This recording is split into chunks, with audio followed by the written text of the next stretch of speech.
এটা হচ্ছে pink salmon. তো আজকে আমি স্যালমন বেক করব। তো স্যালমন বেক করতে যা যা লাগে এক একজন এক এক রকম করে। তো আমি আজকে যা যা নিব তা আপনাদেরকে দেখিয়ে দিচ্ছি। এখানে হচ্ছে পার্সলে, তারপর সুন্দর একটা কালারের জন্য এখানে আমি নিয়েছি চিলি ফ্লেক্স, এখানে নিয়েছি রসুন কুচি, এখানে নিয়েছি দেখেন ভালো করে আমি কিন্তু এখানে বাটার ওভেনে দিয়ে একটু হালকা গলিয়ে নিয়েছি। আর এর মধ্যে আমি আমার পছন্দ মতো লেবুর রস অ্যাড করেছি। তো দুইটাই একসাথে মিক্স করার পর যেরকম হয়েছে দেখেন। এটা সম্পূর্ণ আপনাদের মাছের পরিমাণের উপর নির্ভর করে। তো আমার যতটুকু স্যালমন আমার কাছে মনে হয়েছে আমার জন্য এইটুকুই এনাফ। আর এখানে আমি দেব স্বাদ মতো লবণ, দেওয়ার জন্য লবণ নিয়েছি। আর এখানে নিয়েছি ব্ল্যাক পেপার প্লাস আমার এখানে মিক্স আছে। আপনারা চাইলে শুধু ব্ল্যাক পেপারটি ইউজ করতে পারেন, আবার যদি চান তাহলে শুধু হোয়াইট পেপার যেটা সেটাও ইউজ করতে পারেন। তো এখন আমি শুরু করতেছি। আমি আমার ফয়েল বক্সের মধ্যে অলিভ অয়েল একটু ব্রাশ করে নিয়েছি যাতে ফিশের পিসগুলো স্মুথ থাকে, নিচে না লেগে যায়।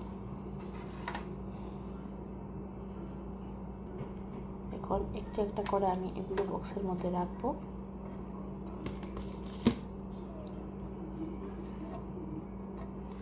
আমি ঘরোয়াভাবে খাবার জন্য করতেছি, তো সেই জন্য আমি গ্লাভস ইউজ করতেছি না, আমার হাতটা ক্লিন আছে, আমি ধুয়ে নিয়েছি।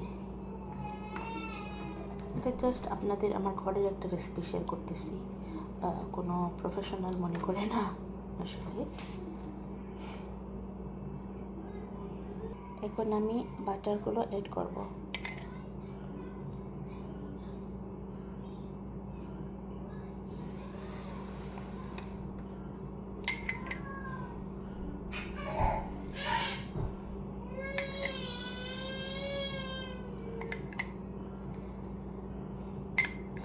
আপনারা চাইলে এগুলো যখন মাছের উপরে দেবেন তখন ব্রাশ ইউজ করবেন। আমি আমার ঘরোয়াভাবে করতেছি, এই জন্য আমার ব্রাশ আছে কিন্তু এখন আর বের করতেছি না। আমি হাত দিয়ে এগুলো সুন্দর করে মাখিয়ে নেব।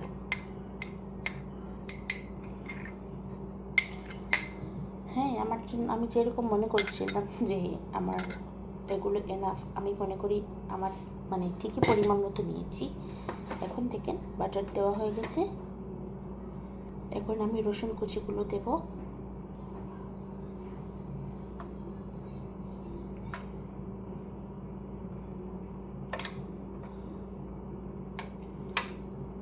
রসুনগুলো যত বেশি ছোটো করে যায় ভালো, ছোটো হলে মাছের সাথে মিশবে ভালো, আর অনেক ভালো একটা ফ্লেভার আসে। পিঙ্ক স্যালমনের ফ্লেভারগুলো অনেক মজার, আমার কাছে খুবই ভালো লাগে বেক স্যালমন।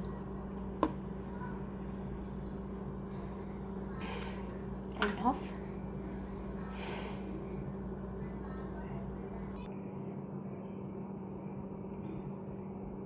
এখন আমি পরিমাণ মতো লবণ এড করব। সি ফুডে অল্প লবণ দিলে ভালো হয়, যত কম দেওয়া যায় তত ভালো, কারণ বিভিন্ন ধরনের মেরিনেটেড মশলার মধ্যে অলরেডি লবণ দেওয়া থাকে। আর আপনাদের যদি লেমন পেপার ঘরে থাকে তাহলে ম্যারিনেটের সময় ওইটা দিবেন, ওইটাতে কিন্তু একটা ভালো টেস্ট আসে। এখন দিচ্ছি কোরিয়ান্ডার, লাইক পার্সলে। এটা দেখতে অনেক বেশি সুন্দর লাগে, যখন মাছগুলো বেক হয় তখন এর সৌন্দর্য অনেক বেশি বেড়ে যায়। দেখেন কীরকম লাগছে। এখন অ্যাড করব পেঁপে।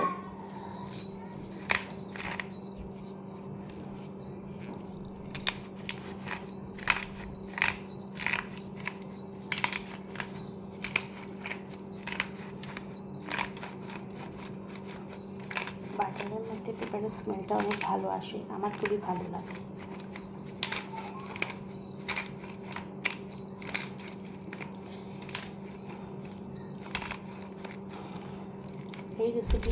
এই রেসিপিতে কিন্তু বাটারটা হচ্ছে মাস্ট। এটা না দিলে পুরা সালমনের ওই ফ্লেভার ফিরে আসে না।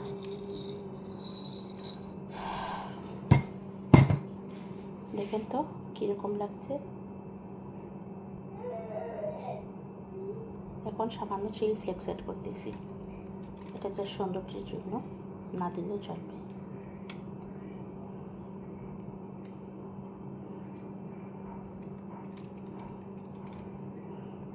যেহেতু আমি একটু স্পাইসি ভালোবাসি, আর আরেকটা জিনিস হলো ওই মাছের উপরে যখন বেক হবে তখন অনেক সুন্দর একটা কালার আসবে, এর জন্য আমি একটু রেড চিলি পাউডার অ্যাড করতেছি।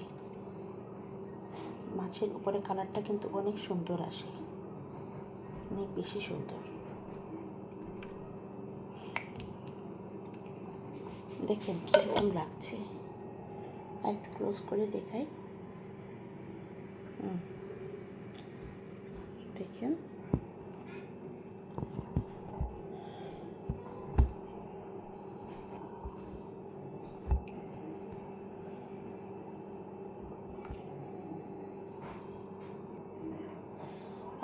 আমার কিন্তু এগুলো সব কিছু এড করে শেষ হয়ে গেছি। এখন আমি ওভেনে এগুলো বেক করব।